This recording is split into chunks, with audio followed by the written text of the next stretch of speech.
Boa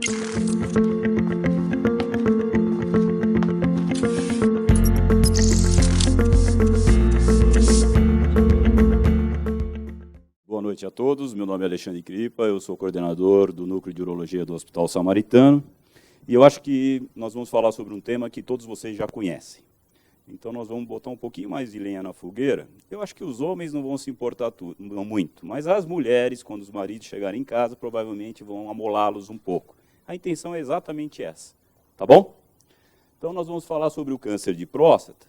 E por que nós vamos falar sobre o câncer de próstata? O que é a próstata? O que é esse? O que ela faz? Bom, a próstata é uma glândula, é uma pequena glândula que fica entre a bexiga, que aqui está a próstata e aí aqui está a uretra.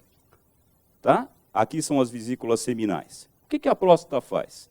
Ela faz parte do sêmen, ela produz sêmen. A vesícula seminal são duas bolsinhas onde ficam armazenados o líquido espermático. Essas bolsinhas que fica armazenado o líquido espermático no homem, junto com o espermatozoide, é para o espermatozoide sobreviver até a hora que ele for ejaculado para encontrar o óvulo. Então, a próstata produz parte deste líquido, tá certo? Então, ela serve para isso. Ela não serve só para atrapalhar a gente a urinar, os homens a urinar. E nós, urologistas, nós trabalhamos, entre aspas, com cano. Nós somos nada mais do que um mero encanador. Por quê? Aqui armazena líquido, ou seja, é uma bomba que ela vai armazenando o líquido, chega um determinado momento que o cérebro fala, esvazia.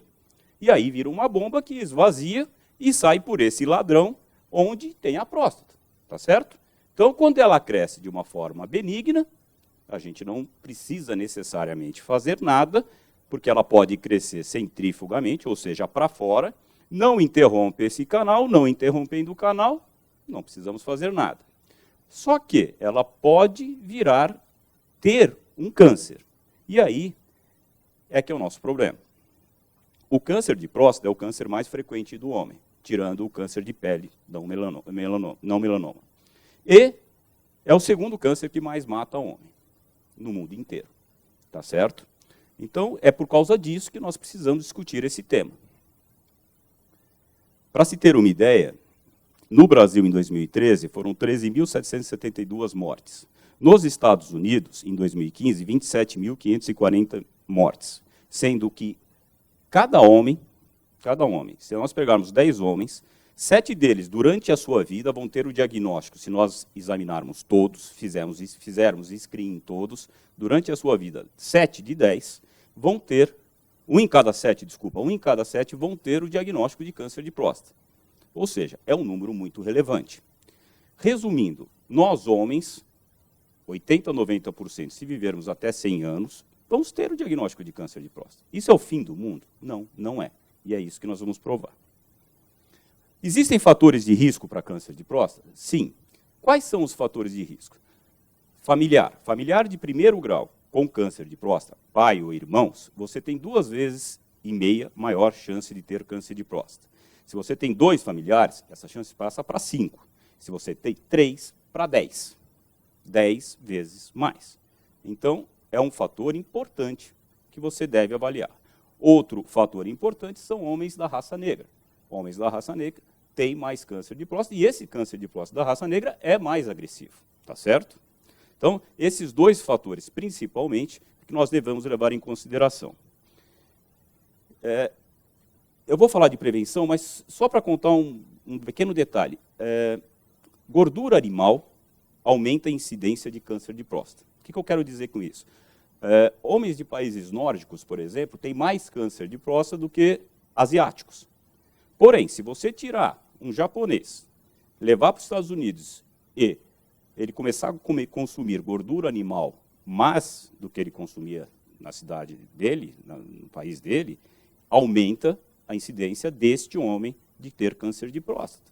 Isso significa que fatores exógenos, ou seja, fora da nossa linhagem familiar, do nosso DNA, também influenciam na incidência do câncer de próstata.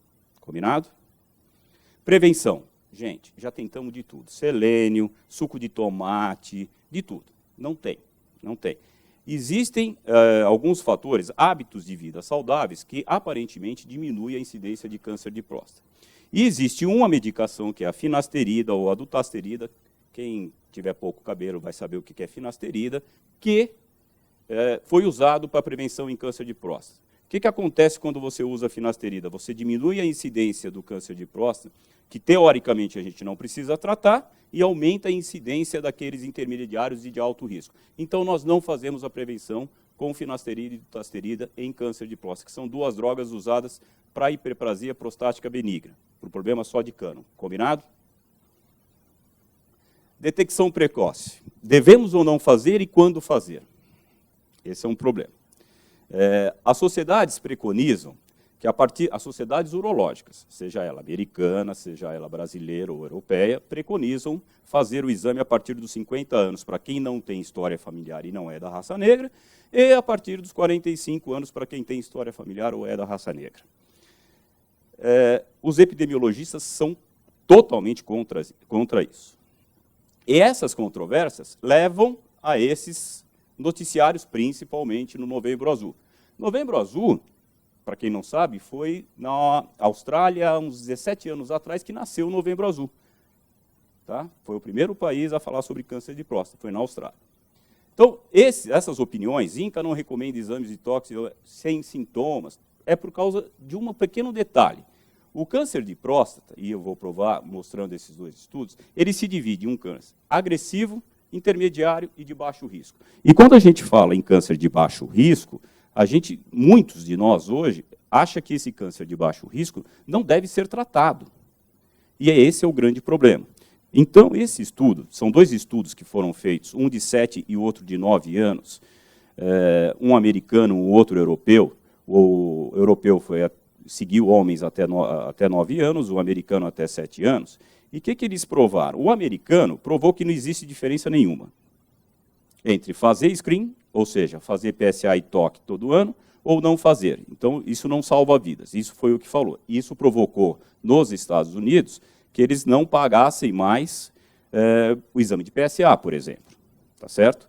Na Europa, como foi um estudo que teve um maior controle, foi melhor e teve o maior tempo de segmento dos homens, o que aconteceu? Depois de 9 anos, essas curvas começaram a diferenciar-se, ou seja, começou a ter melhor sobrevida os pacientes que realizaram o screening de próstata. Resumindo, hoje o que se preconiza nas sociedades?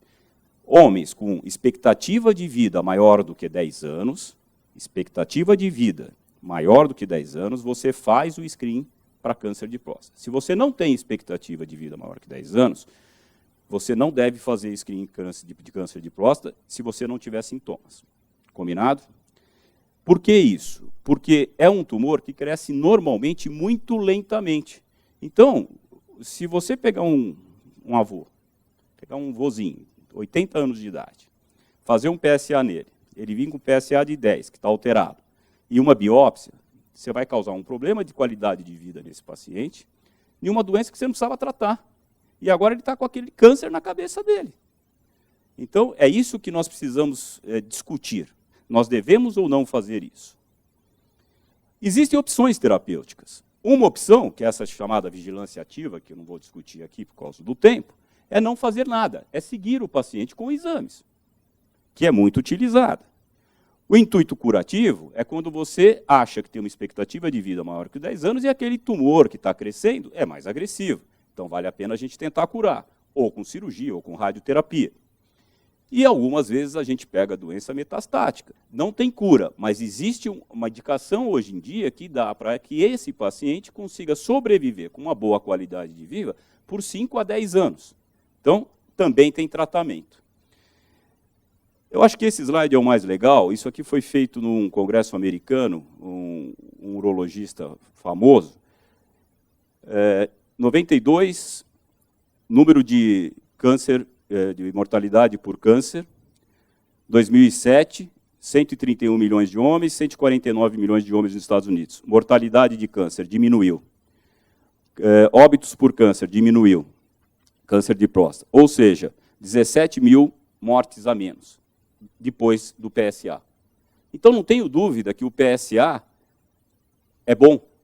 O problema é como nós utilizamos esse PSA. Então, o que eu quero dizer com esse slide? Se nós fazemos o diagnóstico de um câncer aos 50 anos, pensando que a idade média de sobrevida da vida do brasileiro é de 76, nós vamos dar a esse homem 26 anos de vida.